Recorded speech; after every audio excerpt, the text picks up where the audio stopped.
Hello, so this is a demonstration of the 500.php page with the connections, with its running successfully but also failing.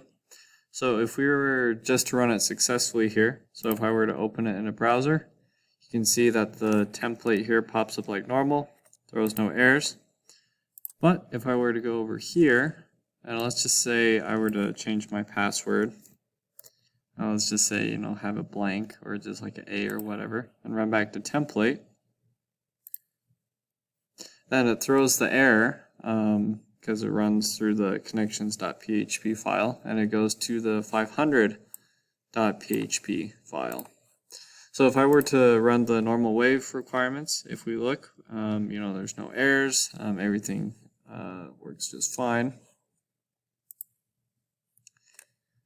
If I were to head to validate my local CSS, we see that there's no errors there. We head to my validate local HTML. We see there's no errors there. And then last but not least, if we head to view CSS, we can see that just like before, only the CSS is being brought in.